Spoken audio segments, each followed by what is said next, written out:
What is up, everybody? Welcome back to another edition of the Sheehan Show here on the Sherdog.com. My name is Sean Sheehan, and I'm back today with another look ahead to KSW as KSW 91 goes down in the 10,000-seater capacity Home Credit Arena in Liberec in the Czech Republic. This event is happening on February 17th, and another big night for European mixed martial arts. Things are just kind of, we're getting going again as we get into the new year. It's funny, like what are we, 5-6 weeks into the new year now, and we've had a couple of Octagon cards, a couple of KSW cards, Cage Warriors on their way back. It's been a slow enough start to the year, and I realise that kind of a lot of these promotions take January off, and I spoke about this a couple of weeks ago again. I feel like there's a time there for someone who didn't. Maybe someone would be better off taking December off or something like that.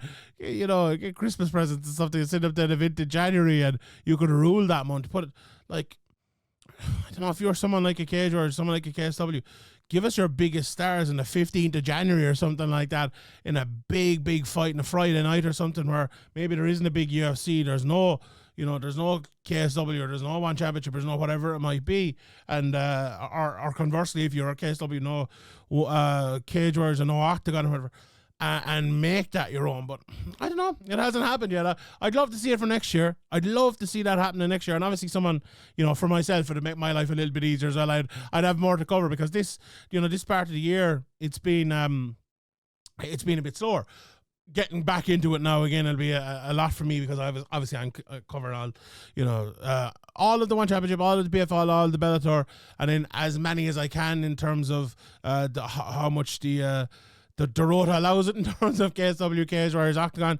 If I can cover every single one of them, I will, but time isn't always allowing. But if they had been there over the last month, I would be, but they just maybe weren't. But as I said, here we go into the busy part of the year again. And once we come to the summer, it's bombs away. I think actually as well, just all around, before we get into this card, I would love, and I think MMA promotions around the world have the opportunity over the next 3 months to gain, I think, a lot of fans, and to put themselves out there in a way that will really help them in the future. And I'll tell you what, I think this next 3 UFC pay-per-view stretch from 300, 299, 298 is one of the best stretches we've ever had in mixed martial arts in terms of fights coming up that we know about, that we're really looking forward to. And they also have appeal outside of it. Like O'Malley, obviously, I think is gaining appeal. I think people realize how good Volkanovski is as well, even though he lost. And I think that comeback story, that video he put out, the old man, absolutely hilarious. And look, UFC 300, maybe by the time this comes out, there'll be a main event and it'll be even more stacked. But I think people are getting ready for that 300 part now. And then there's, the talks about McGregor, when's he going to come back and all. This stretch of MMA at the moment, I predict MMA is going to be in the spotlight.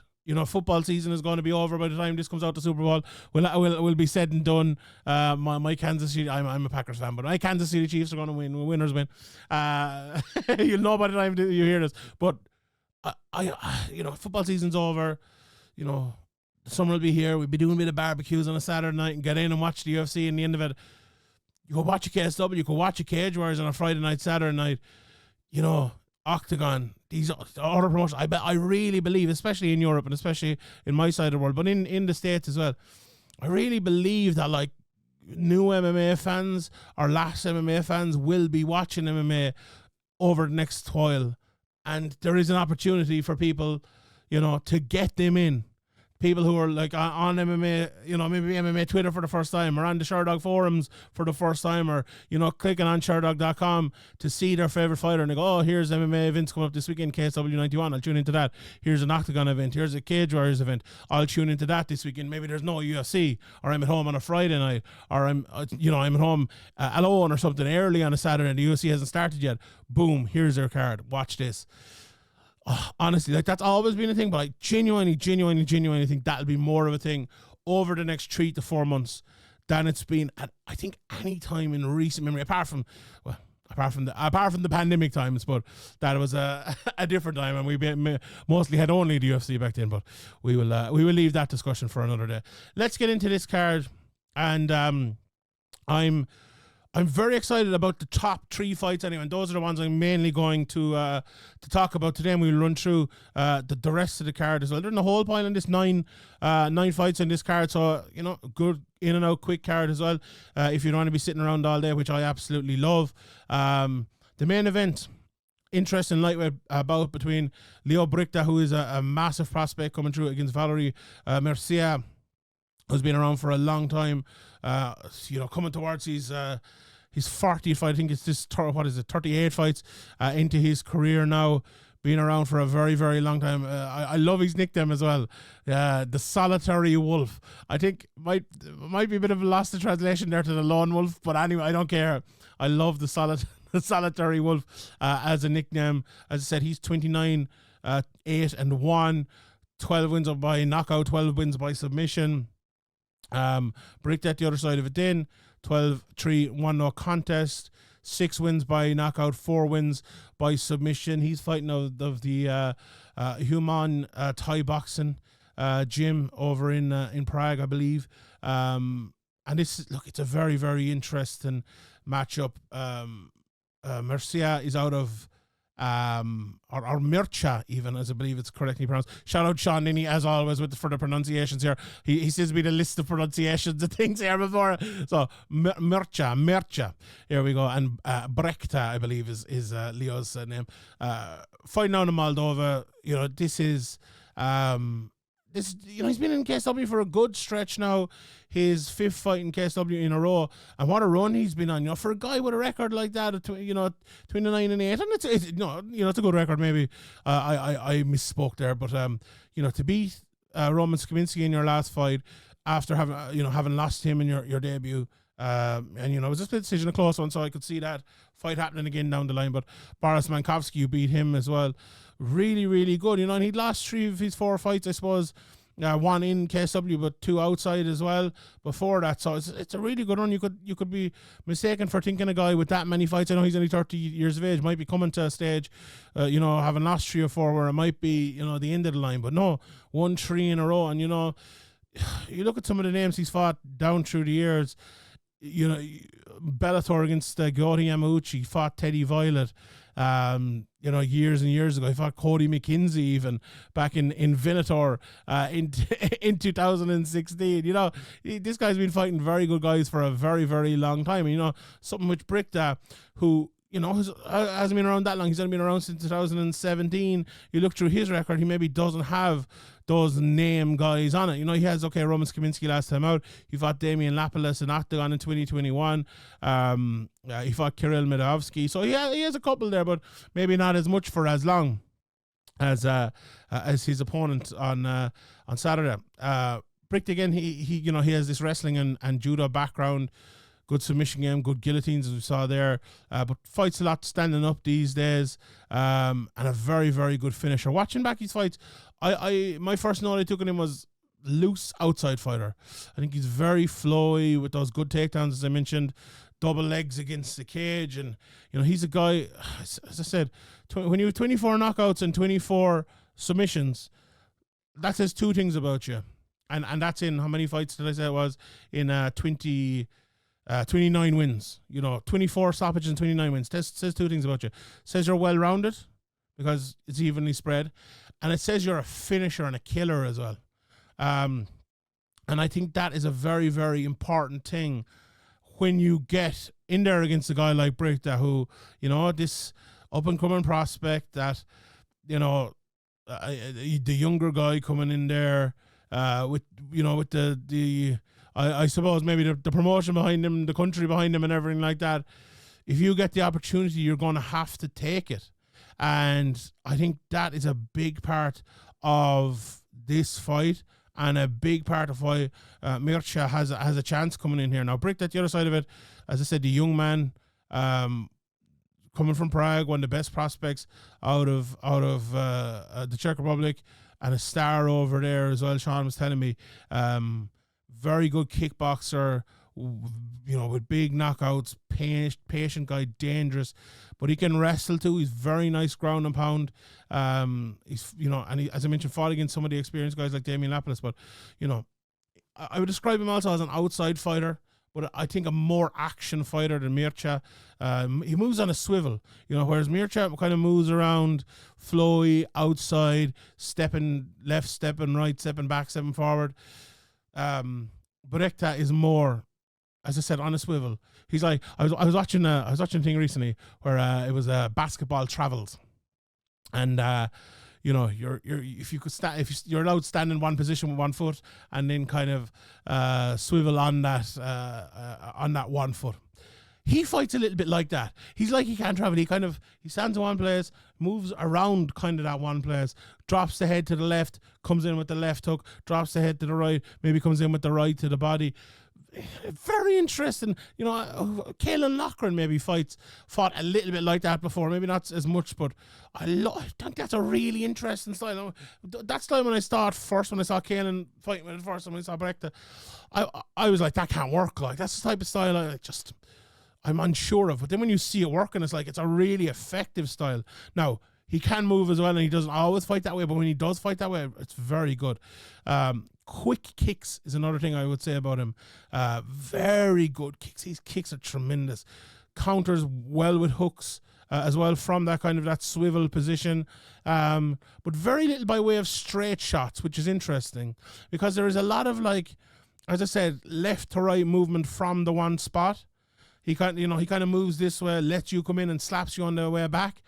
He's almost like those blow up boxing bags that you hit and they come back and hit you again. But he's gone from side to side without getting hit, and it's I'll tell you what, it's very, very effective.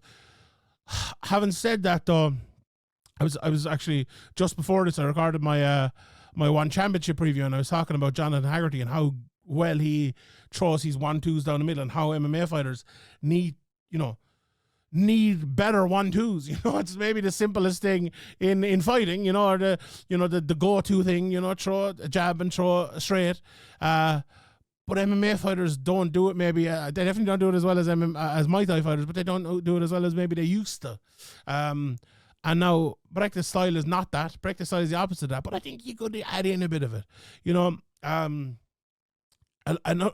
the other side of that then, looking at the Muay Thai game, he fights, so there's like an outside Muay Thai game and an inside Muay Thai game. Name escapes me now, the Muay Thai fighter from a couple of weeks ago that I talked about, but if you watch my previews, you'll know what I'm talking about. But from kind of the inside, from the inside range to throw high kicks and to throw low kicks as well, it's almost like you have to turn over your hip in kind of you turn over your hip when you're fighting from distance to throw the legs, but you turn over your hip without your legs stretched to kick the inside. And he does the same with high kicks as well. It's weird. It's very hard for me to describe it, but if you go and watch him, there's loads of his fights on YouTube and stuff. It's like an inside high kick. It's very odd, but this guy moves in such an odd way, but in such a brilliant way. He's maybe not as odd or as unorthodox as I made out. Like 90% of it is not that, but the 10% where he's a bit different, I think it works so well, and it makes guys kind of confused and they don't understand what they're getting from him because they don't see it that often. And I'm a big fan of that, a really big fan of that. The betting lines are actually up for this. Brichta is -125, +100 for Mircea. I probably lean to Brichta. I think that line is just about right, or maybe a little bit favourable for Brichta. Honestly, before I pulled up the lines, I was thinking maybe he'd be -200-ish. Hometown, come and guy and all of that. The pick is Brichta. But not by much. We'll see in the betting show this week how that changes. Obviously, I'm recording this a couple of days before that, as everyone knows. So once the betting show comes out, we'll see how that price has adjusted. We'll see where it goes to. But Brichta is the pick there. Look, I just think if Mircea can't get that takedown, if he can't hit him with those outside shots, Brichta's going to have a lot of the answers for that, I think. Like, if you're an outside fighter who likes to kind of bolt in with shots, Brichta is probably the worst type of guy you can fight against because he's such a good counter fighter. So if he can counter him well, if he can use that speed in the counter, if he can move on that swivel, if he can kick those legs, maybe even when he comes inside as well, and maybe even draw him into an inside game. Now, that's easier said than done. I actually don't think he will be able to do that, but I think he'll be able to make him pay when he needs to make him pay, if you want to put it that way. And I think Brichta will win. The next fight I want to look ahead to is in the middleweight division. It's a co-main event between out of the Czech Republic, Dominik Humburger and Albert Odzimkowski, who is 14-7 against his 7-1 opponent. You know, you look at a guy like Humburger, who is, as I said, 7-1, and look, the first thing you notice about him is, he's not the most technical fighter in the world. And I was talking to Sean about him. He was telling me he's a serving military member in Liberec, which obviously is where this card is on. 28 years of age. Only 8 fights at 28 years of age. He obviously spends a lot of his time doing his day job, and he trains at Akos MMA, which is a very, very good gym. He's fought in the IMAFs as well. So I wonder, is he as full time into this as maybe some other people? He probably can't be, and I think that shows a little bit, to be honest. But still in all, there's very, very few guys you'd see that show the toughness that he has shown in the few fights I've watched of him. He's had, as I said, 8 fights now in his career. This is his second KSW bout. He lost by decision. He's only lost of his career so far. In the IMAX, he fought some good guys as well. Stephen Costello, who fights out of Ireland here. But I think his opponent is Juracek, 7-2. It's not exactly. Or sorry, Odzimkowski. It's not exactly the. He's not 14-7. Why did I pull up Juracek there? I don't know why, but it's Odzimkowski. He's not exactly the biggest difference in terms of ability to Humburger. He is a guy that throws with a lot of power, but he likes to wrestle. He goes, he puts it all in. He goes for puts it all into the wrestling. He goes for his ankle picks. Very muscular. We'll try to lift him up and slam him if he can. And I think he will give him that opportunity. Humburger is more of a workman-like guy. He throws those oblique kicks, those front leg side kicks. He likes to switch stances. Do you know what he is, right? He's a guy that obviously takes on everything that his coaches say. He tries everything. He does everything. I don't think he does it all well, but he does it all, But he looks a lot more comfortable on the ground. In the scrambles, look, the in-between bits are an issue for him. The scrambles not as good. Not, as I said, not the best athlete in the world, but tough. Never gives up. Puts a lot on people and makes it tough for them. Odzimkowski on the other side of it then, as I said, that power, muscular, good on the ground as well, 36 years age. He commentates on KSW, training out of Warsaw with the old WCA Warsaw coach. Is a very popular guy as well. He started out as a judoka with boxing, and but a very interesting fight. I'm looking at I'll see if I can see the odds here for this one early up. They actually are Odzimkowski. Odzimkowski is plus 175, minus 250 for Humburger, which is interesting at those odds. I probably lean Odzimkowski. I don't know. I'm just not overly impressed with Humburger at all. But we'll see how that we'll see how that works out. I think Odzimkowski might be able to get the takedown here. Might be able to get the submission. But as I said, if he can stick in there as well, Humburger, I think the cardio will be a big plus side for him. I think he'll be the A side of that battle, and I think maybe he'll be able to stay in there. But yeah, I'm gonna go with Odzimkowski, and we'll see how the bets change on that, and we'll see where we go with that once the betting show comes out. Next fight I want to talk about is Ireland's own Henry Fadipe against Matus Juracek. Fadipe has been around for a long time now and has fought some really good guys, 14, 11 and 1. But that, I don't think that tells the whole story. Since he came back, he retired in 2017. He came back in 2021 and he's won, 5 of his 7 fights, which is, I would say his record is 5-2 really now, because a lot of those fights years ago, he'd admit this himself, maybe he wasn't taking it as serious. He showed how good he was a lot of the time.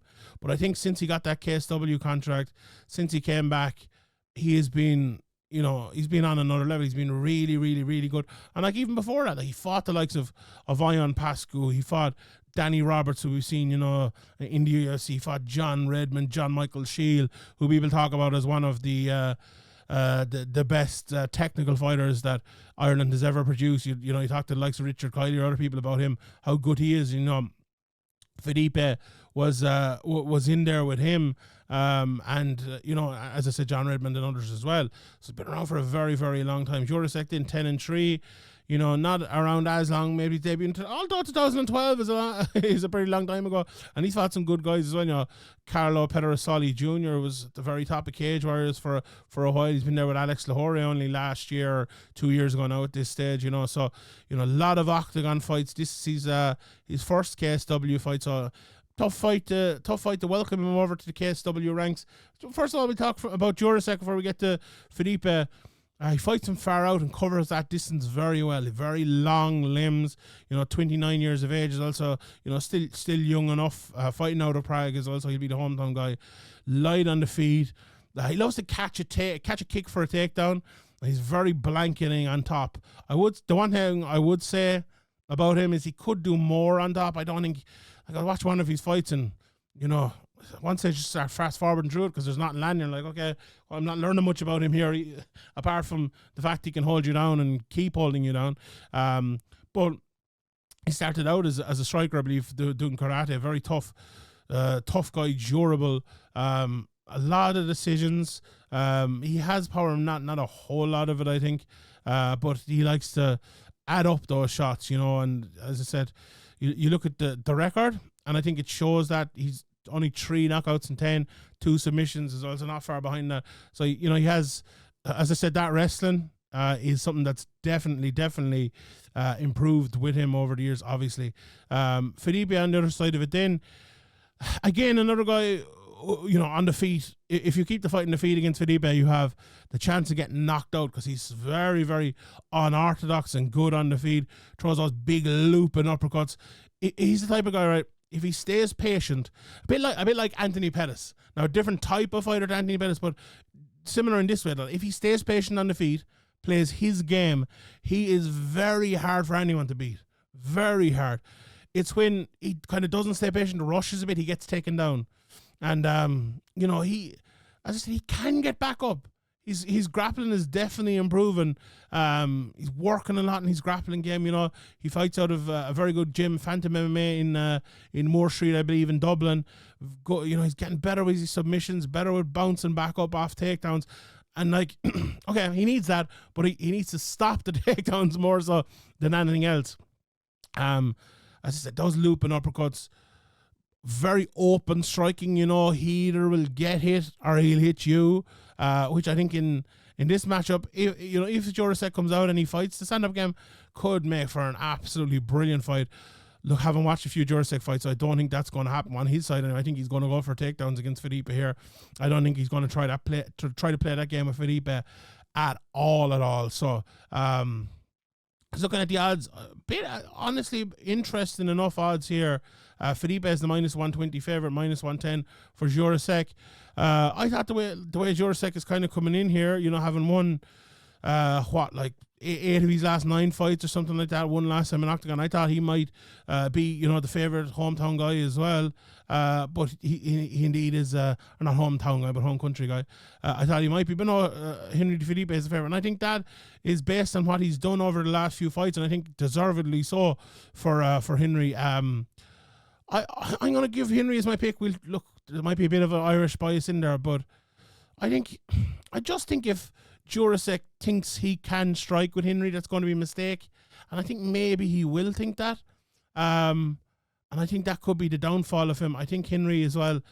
Henry's the type of guy also who can, you know, you look at some of his fights, you know, second round finish, third round finish. He's at another third round finish. He's a guy who can fight long, get taken down, get back up, and knock you out.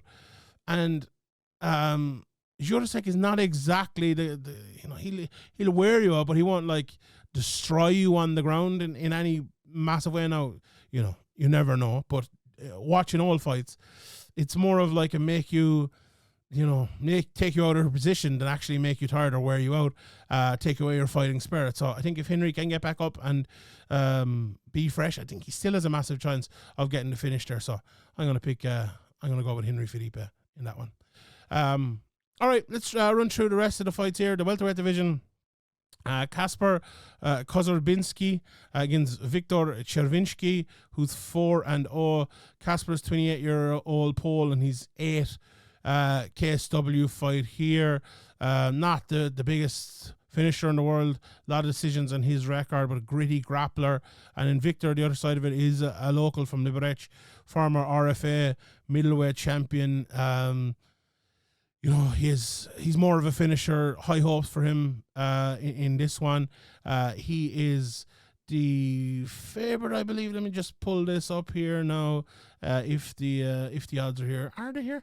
I thought I saw them here. No, the odds aren't there for that one, but we'll find you the odds for the rest of them. But I'll go with Victor as my pick in that fight. The next thing we have Lukasz Harzewski, who's 12-2. This fight's at 150 pounds. He's fighting Michal Sobecz. Lukasz, 31-year-old out of Poland, former FEN champion, who is, you know, when you're a champion over an FEN, that says a lot about you. He's the minus 275 favorite here, plus 200 for Michel. But Lukasz, you know, again, a guy who's a lot of decisions on his record, a good all-round fighter, but with good wrestling. And Sobecz, 29-year-old, returning to KSW after 3 years out, heavy hitter with a few knockouts, good at setting the pace, good volume, and a good submission game on him as well. But I will go for Harzewski in that one. Light heavyweight bout in between two guys who don't have that many fights. Vasil Dushar, who's 3-2, against David Kaspersky, who's on his debut here. Vasil, 34-year-old Czech, very exciting boxer, knockout power. First MMA fight since 2019, and David obviously making his debut here. He's a pro kickboxer with. You know, as I said in his MMA debut, who's more of a technical guy, I believe, than his opponent. He is the underdog here, plus 105. Vasil is minus 138, and you know, probably we'll go with the experience in that one. Joseph Stumer then in the featherweight division takes on Adrian Velichko, 2-1 versus 3-1. So a lot of up and comers on this. Joseph is out of Liberec as well, more of a ground guy, a lot of submissions on his record. Well, when he's only 4 fights, and maybe not that many.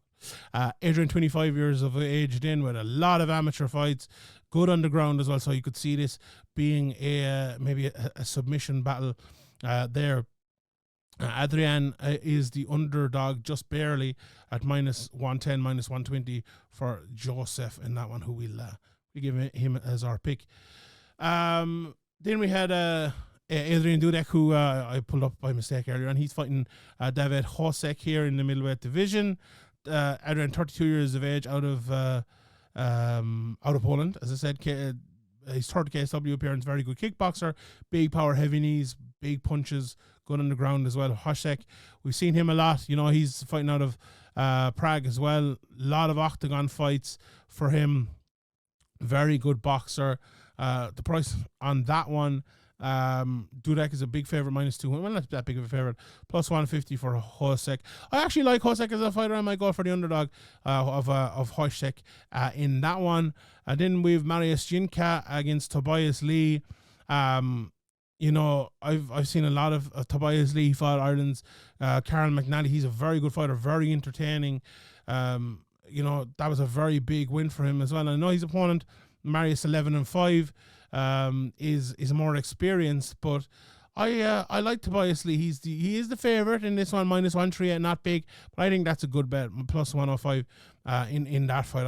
I do like Lee in that one. In the opening fight of the night, Victoria Shevesky against Petra Kashkova.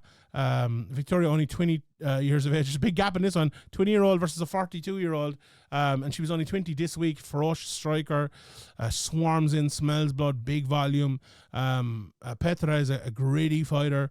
A lot of decisions on her record. Solid all-around game plan. But I think you will prevail here. Victoria, just looking at the price there of that one, she's a -225 favourite. Plus 163 for Petra. So I'll go for Victoria in that one. All right, that's it from me for the KSW 91 preview. Looking forward to those fights. Tune in to them over the weekend and enjoy it. My name is Sean Sheehan for Sherdog.com, and I'll see you all next time.